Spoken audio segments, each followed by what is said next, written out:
Good afternoon, everybody, and thank you for joining us again for another one of our MAG Specialists seminars. Today we are joined by all-round lovely guy, uh, Professor Lawrence Kohan. Now, he is a highly respected orthopaedic surgeon with over 40 years' experience. He's been actively involved in lecturing, training, teaching, and research. He has pioneered techniques, and his areas of expertise have particularly included joint reconstruction and replacement. Professor Kohan, has worked with MAG for quite some time. He writes a beautiful report, and if you would like to engage him for your medico-legal matters, just let us know and we will facilitate that for you. We are very grateful that you've made the time to join us. If I could ask you to remain on mute throughout the presentation, just so that noise from your home or workplace doesn't interrupt the quality of the recording. There will be the opportunity to ask questions at the end of the session. So without further ado, I hand over to you with many thanks, Professor Kohan. Thank you, Ms. Culnane. Thank you for that introduction. My brief today is to talk about knee replacements and deal with timing, durability, and results. That's a really big topic, and I'll try and distill it, make sense of it.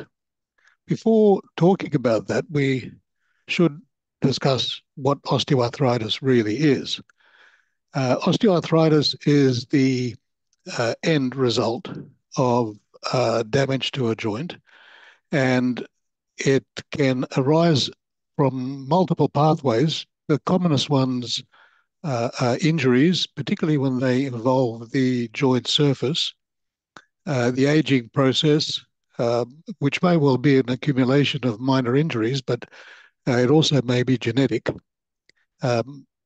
Mechanical derangement, such as torn cartilage or ligament tear that alters the performance of the joint. And then there's a whole host of other conditions, diseases, such as inflammatory disease, rheumatoid arthritis or gout, an acquired dystrophy like, say, vitamin deficiency that causes soft bones, or congenital deformities, knock knees or bow legs. All these things over time can lead to damage to the joint surface, which we call osteoarthritis. Now, this is what it actually looks like. On this slide here is a normal jointed arthroscopy, and we can see the beautiful pearl-like surface, how smooth it is. The meniscus is intact. And the other picture shows that this is moderately advanced osteoarthritis, where the bearing surface, the articular cartilage, is totally denuded and bare bone is exposed. The result of that is that there is bone contacting bone, and that leads to pain. And it leads to pain because of an abrasion issue, but also because the surface contact between the two top and bottom bones is much smaller in surface area as opposed to the larger area when there's congruence of the bearing. And when the force is localized over a smaller area, it causes pain. The X-ray features that we can see with time, the joint space gradually diminishes until on X-ray we can see bone-on-bone contact, and the development of thickening of the bone, which is an adaptive process to allow the increased load to be tolerated. And these spurs or osteophytes form, which is a reaction to the debris in the joint forming as a result of the wear process. Now, in the treatment options, we mustn't think the joint replacement obviously is not the only option, and it's best to start initially when the symptoms first begin. Start with activity modification. So if there is pain on running, stop running and cycle. If there is pain on doing deep squats, don't do deep squats.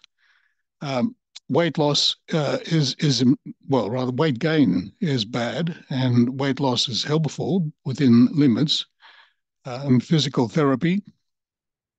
As the aging process occurs and as the arthritic degenerative changes progress, there is often an accompanying muscle wasting, and that compounds the lack of activity and weight gain, and it's a vicious cycle that then develops. Medications, they're helpful. Analgesics, paracetamol to start off with. Narcotics such as codeine derivatives and along that line are very good for pain relief, but they have some unpleasant side effects, constipation, nausea. Anti-inflammatories are another group of medications, and they work on a different pathway, and they can be combined with analgesics, but they also have a set of side effects which can be troublesome, particularly stomach irritation and bleeding. And as the age group that we generally deal with are often on anticoagulants, it does increase the risk parameters.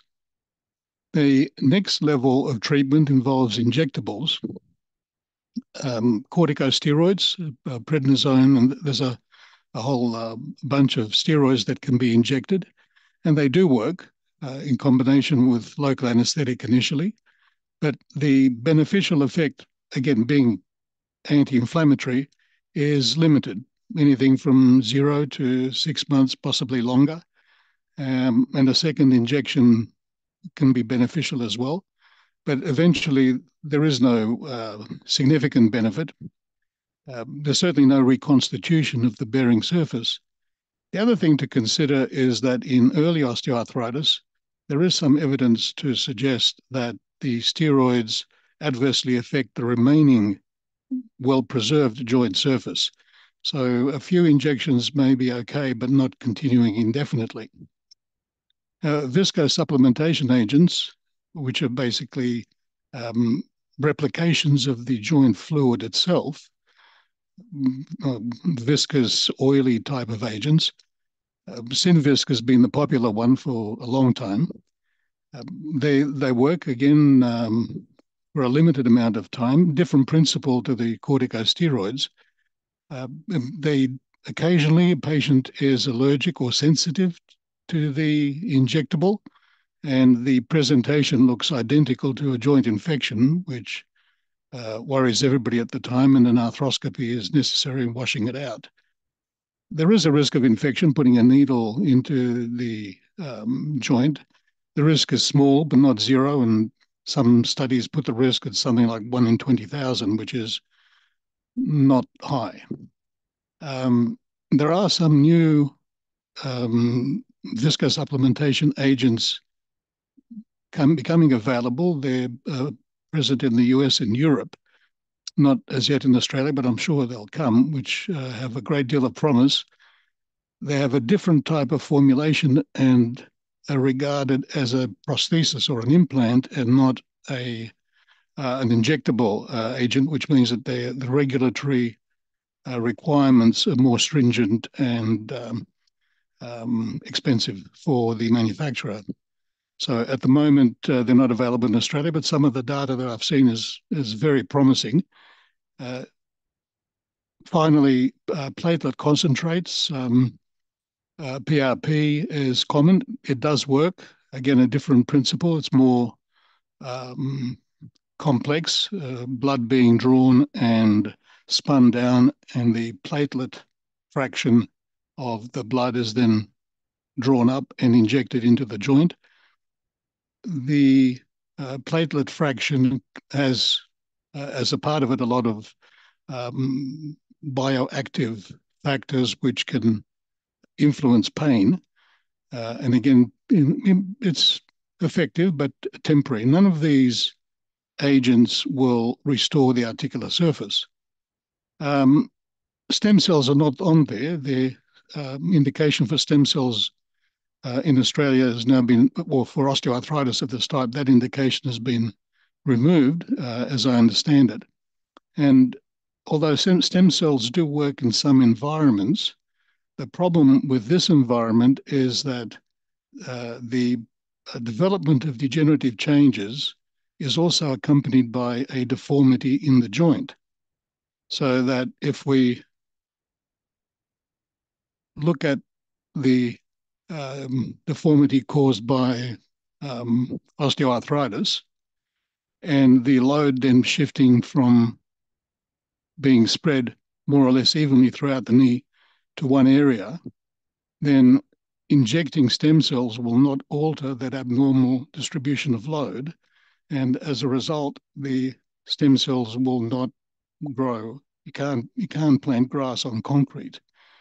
So in terms of symptomatic relief, yes, there is some relief, but generally, I believe probably no more than what you would expect with steroids or viscosupplementation agents. And all of these measures are useful. They're temporizing. They delay the need for surgery. We also need to put into perspective where we are over time.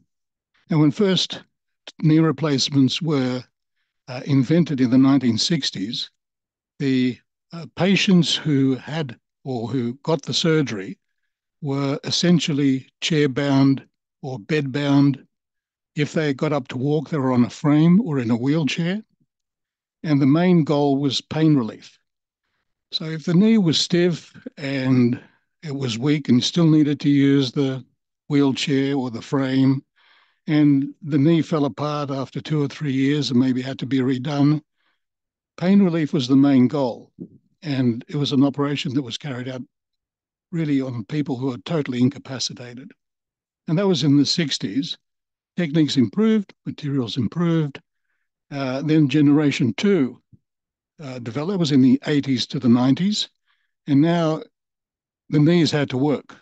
They had to be durable. A walking stick was acceptable, but certainly no frame or wheelchair. And you had the expectation that you'd be able to manage your activities of daily living, but no running or jumping or any sort of physical work.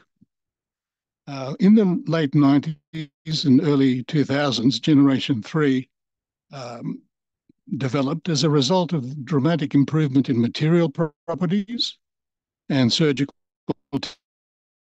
techniques. And the materials are really great, but unfortunately, they get implanted into old skeletons, and that part of it hasn't been improved, at least not yet. Gene therapy hasn't worked, well, at least not on me.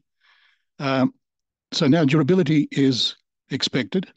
No limitation of function is demanded, and even aggressive sporting activity is desired, and anything less than that is deemed to be suboptimal.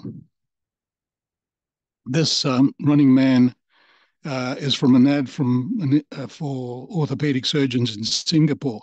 So if you can't do marathons, if you have the knee replacement, you'll be able to do marathons. And we shouldn't forget about the progress in anesthesia. Anesthesia, probably the greatest development in orthopedic surgery in the last 20 years has been anesthesia. In the first generation up until the maybe 80s or early 90s, survival and minimization of mortality was important. Blood transfusions were regular. Patients were dizzy, confused, nauseated, in bed for weeks at a time.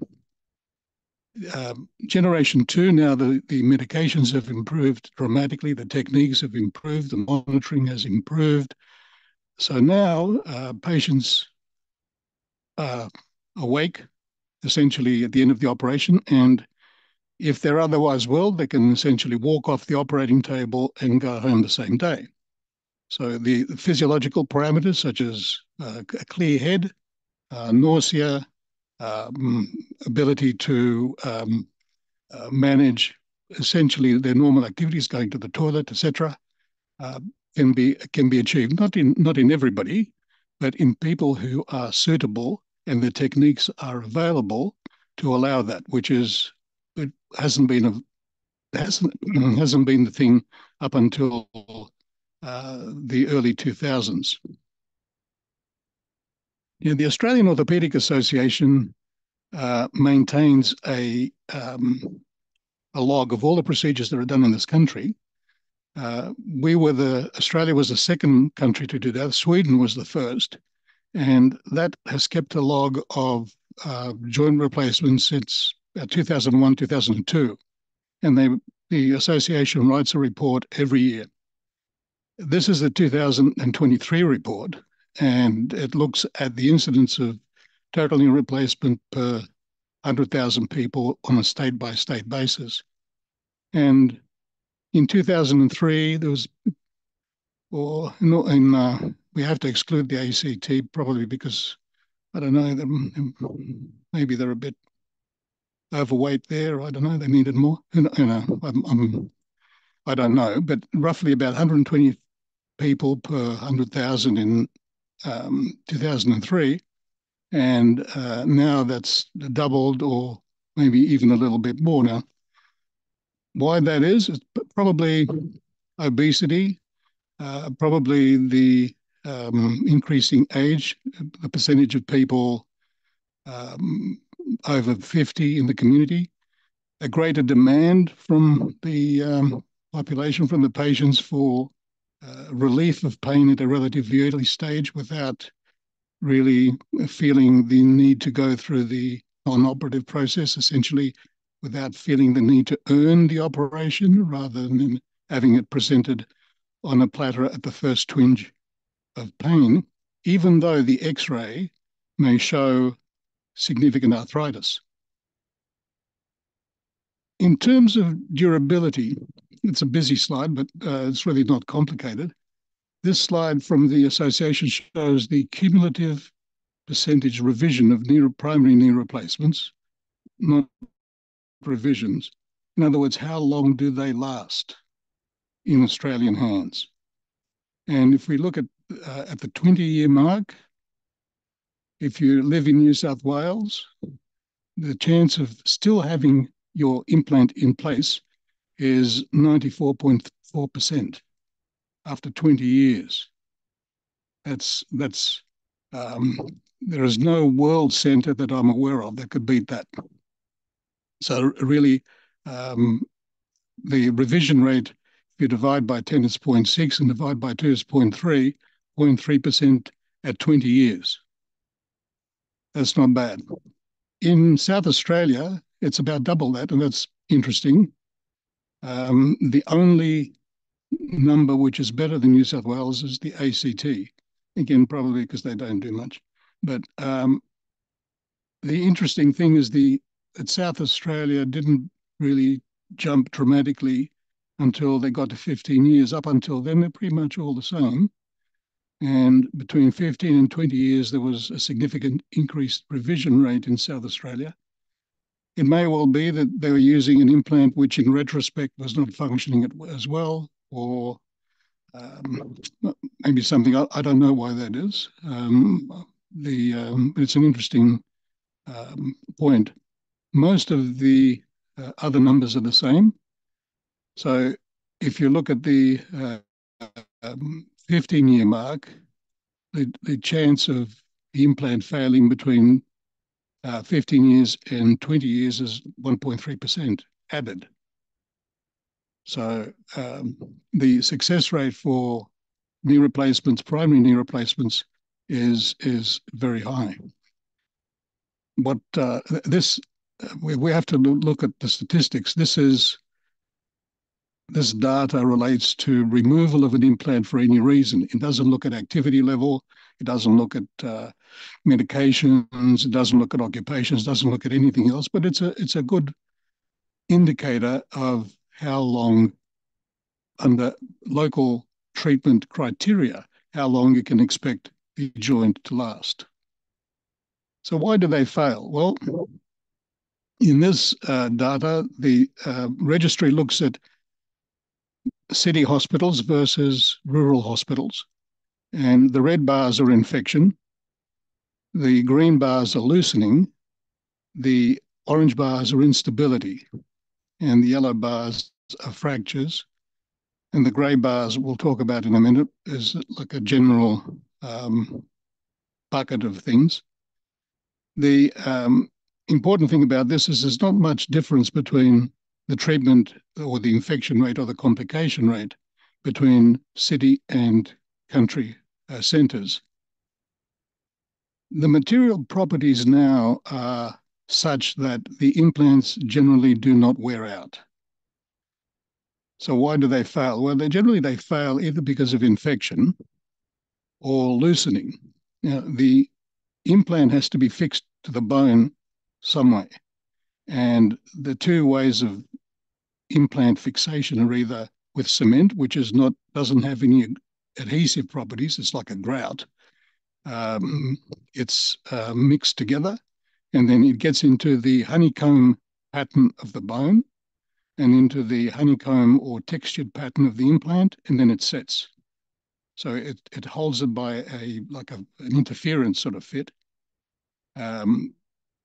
Or cementless implants, which are really interference fit. The implant, generally titanium, is impacted into the bone tightly. Bone loves titanium and it grows into it and holds it. However, the flexibility of bone and cement in the implants is not identical. So with repeated jarring and loading, the implants tend to work loose, particularly in a heavy patient. That at the moment hasn't been resolved. That's one of the main factors why implants need to be revised because of loosening. Once the implant is loose, it gradually becomes painful. There's not like a sudden thing overnight generally, unless something breaks. But it is a major reason why the implants need to be revised to a new implant, not wearing out. Generally, they don't wear out, even with quite high levels of physical activity. Instability means that the implant doesn't feel secure to the patient, and that accounts for 5 to 8% of the revisions, but infection and loosening are the main factors. But generally, the complications are much broader. There are general complications of surgery: death, heart attack, stroke, blood clot, bleeding, and they're the common ones. There's a whole bunch of less common complications that occur just as a part of having an operation. And the complications associated particularly with the knee replacement are the usual suspects: infection, loosening, then nerve damage, artery damage, deformity, scarring, stiffness, instability, and God help us, amputation. Amputation is a very rare event, as it should be, but it is a catastrophe, and it's something that we need to mention. Total knee replacement has a lower satisfaction rate than hip replacement. Satisfaction rate with hip replacement is of the order of 95, 97%. From the patient's point of view, knee replacement is 15 to 20% less. And why is that? Well, I think timing of the operation is one of the significant factors that leads to patient dissatisfaction. In this day and age, as I said on an earlier slide, there is the expectation that pain can be treated effectively, permanently, and result in a full level of physical activity. It's important to appreciate that knee replacements are not painless. Hip replacements can be painless, but knee replacements are not painless. They ache a little, they swell a little, they click a little. It's not the knee that one was born with. So when should the knee replacement be done? Well, in my opinion, the timing is most appropriate when the patient has pain every day. And the pain is not a nuisance, but you need to change your daily activities to compensate for the increased pain and loss of function. And then we've worked our way through the non-operative measures to try and balance good quality of life, mobility, and happiness with taking medications and the nuisance of having the odd injection, etc. Now, incidentally, the injections are not risk-free. As I said before, there is a risk of infection, but the studies show that the risk of infection is not just limited to the immediate puncture, but there's an increased risk of infection, significant, extra 1% or maybe a bit more, for 3 months, certainly. And some people say that you should wait 6 months after an injection before considering having a knee replacement. So what that means is that for a lot of people, at the end of the recovery process, which may be 12 months, when they're not happy, it's really unfulfilled expectations. And the result is there are three independent variables: the surgeon, the patient, and the implant. We know that this variability in outcome is there, but it's unclear why everything looks perfect. Operation was without problems, recovery was excellent, x-rays look excellent. So why is the patient not happy?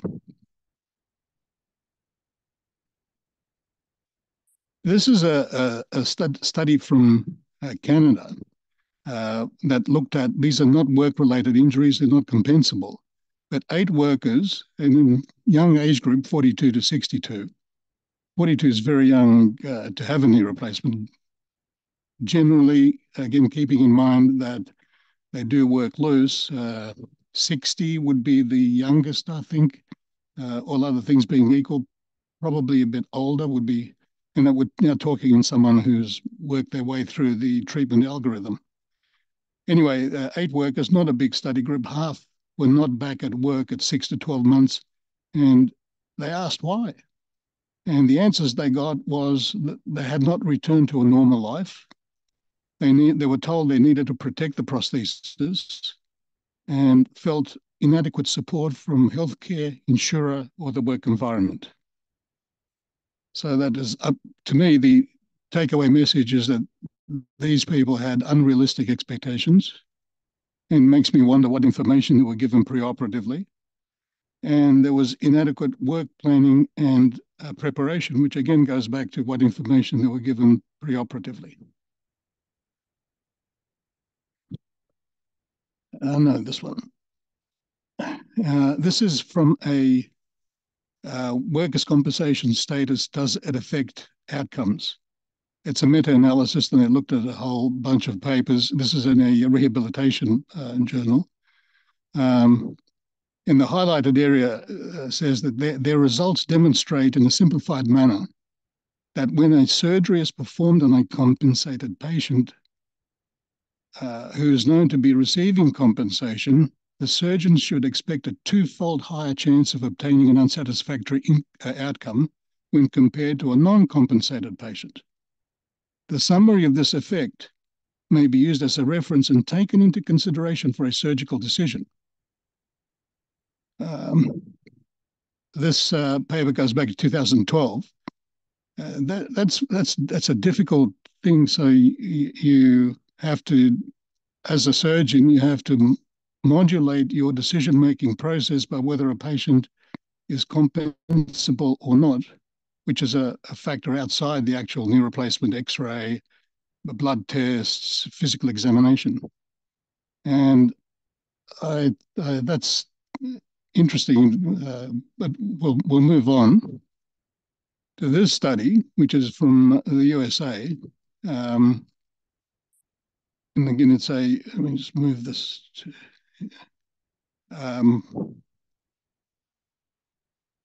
it looks at, these are severely injured patients, amputations, really catastrophic injuries, but it looks at clearly what made a difference in the outcome, and they all had bad outcomes. Just look at the acronyms. LEAP is Lower Extremity Assessment Project, and SIP is Sickness Impact Profile. And they look at 2-year follow-up and 7-year follow-up. Again, severely injured patients, 3/4 are male, 3/4 are Caucasian, 1/3 have less than high school, about 70% of blue-collar jobs, 25% were below the poverty line, 1/3 were smokers, only 1/3 were married or with a partner. At 2 years, the factors that predicted a poor score were rehospitalization for a major complication, understandable, low education level, non-white race, poverty, lack of private health insurance, poor social support network, low self-efficacy, smoking, and involved in compensation litigation. At 7 years, the poor predictors were older age group, female gender, non-white race, lower education level, poor poverty, smoking, low self-efficacy, poor self-reported health status before the injury, so they felt they weren't healthy before, involvement in disability compensation. Now, the interesting thing I thought about this paper was the only medical thing was this. The rest of it, for me as the surgeon, is not under my control. So when a poor outcome develops, people look at me and say, well, you should have done better, mate. So I thought that that was an interesting, I've pressed the wrong button here, sorry. Now, we've looked at Americans and say, well, that doesn't apply to us, they're Americans. Now, this is from the Victorian Trauma Registry. Return to work after traumatic injury, increased work-related disability in injured persons receiving financial compensation is mediated by perceived injustice. 364 patients. If we, the risk ratio, if the normal likelihood of receiving or experiencing a complication is 1, then the risk ratio of 2.16 means that it's, if you have a lower education, you're more than twice as likely of having a poor outcome. Blue collar job, being older, compensable injury, ICU admission, staying in rehabilitation rather than going home, consulting a lawyer, pain at 12 months, anxiety, depression, and perceived injustice. If you perceive injustice, you're 4 times as likely as having a poor outcome. Again, the only medical thing is longer hospital stay or ICU admission. And in this paper, it doesn't, I couldn't, one of these factors is say this one's twice the risk, but what if you have 4? What if you have anxiety, depression, you've consulted a lawyer and you've perceived injustice, you have a blue collar job and you're old and you need to have an operation? Okay. I think that's difficult. However, we do know this now, and I think it does impact on the decision-making process if there is any doubt. If the say we're looking at spinal fusion because the MRI says that there's a problem there. The patient doesn't have any physical signs except for pain. But 2 opinions say, yes, well, they have pain and the no physical signs, just subjective pain, no neurological signs, but they need to have a spinal fusion. So I think, well, perceived injustice, anxiety, depression, we're already looking at an unhappy outcome. So I think the decision-making process is difficult in that environment, at least for me it is. Running a bit over time, my apologies. Now, in trouble with this thing. So looking at all those papers, how can we improve the situation? Age-appropriate physical and vocational rehabilitation training, assessing the female patient to ensure appropriate counselling for known depression and psychological stress, communication consistent with the educational status to ensure understanding and participation in the decision-making process. And from my own personal experience, I think that is the most important aspect, and it may require several consults, bringing the other partners in, and finally, smoking and drug counselling. So in conclusion, treatment of compensable patients may not have the same outcome as not compensable patients. And that's irrespective of all the treatment criteria or diagnostic criteria that we use under normal circumstances. Good musculoskeletal treatment is the entering point of patient management, not the final point. And outcomes are influenced significantly by where the patients see themselves in the recovery process, rather than where we, the treating group, see them.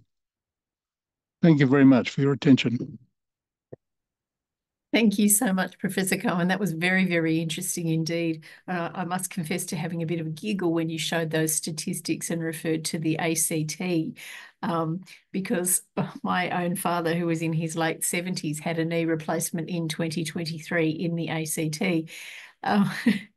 But he came out of it quite well. But I do remember him doing the multiple different physios with the skateboard and the ball and all of these things, and absolutely groaning in pain all the time and claiming that the rehab was more painful than the surgery. But of course, he now loves his new knee. It's like giving birth, well, I don't know, but I'm told I'm told that it's a nightmare, but the women come back and do it again.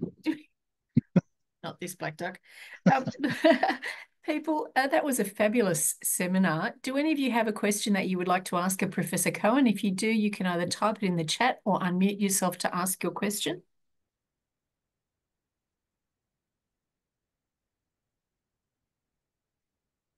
When that happens, it's usually because you've answered all their questions in there. Now, I actually have two questions from people who were unable to attend today, if you don't mind. They've sent their questions through to me. Now, you did mention that the criteria for determining whether or not to do a knee replacement, in addition to those risk factors, the low socioeconomic, et cetera, that you particularly highlighted, but you spoke about the age limit and you described 42 as being very young for a knee replacement. Is that because the devices only have a finite amount of time that they're going to last in a human body, or is that for another reason? The young people expect to be able to do things that young people do. And a knee replacement is not designed for marathon running, high jumping, body contact sports, those sort of things. And it's not because the implant won't break. It might be damaged, but it won't break and it won't wear out. But the bone supporting it can. So the problem now is not generally in the implants that are currently in the market. I shouldn't sort of include all implants, but the implants that are commonly used have an outstanding track record for durability. So they won't wear out. Now, if your hobby is marathon running and you're fit enough to do it, and you need a knee replacement because you got hit by a car and you had a fracture and everything fell apart. Yeah. Question is, should I marathon run? Well, the answer is you can marathon run physically. Should you? It's your call. But the main problem that you're exposing yourself to then is loosening of the component. because the implants that go in are dissimilar to the bone with different modulus of elasticity. So with repeated flexion and extension, at the bone implant interface, it will eventually work loose. Now, for normal sedentary people, we do about 2 million steps a year.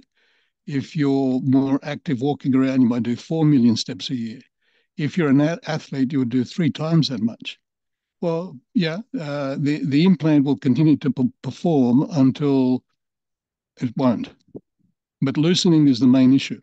If in your own personal risk parameter you think, well, I'm 45, if I can marathon run for another 5 years, I'll be happy, I'll have a revision then.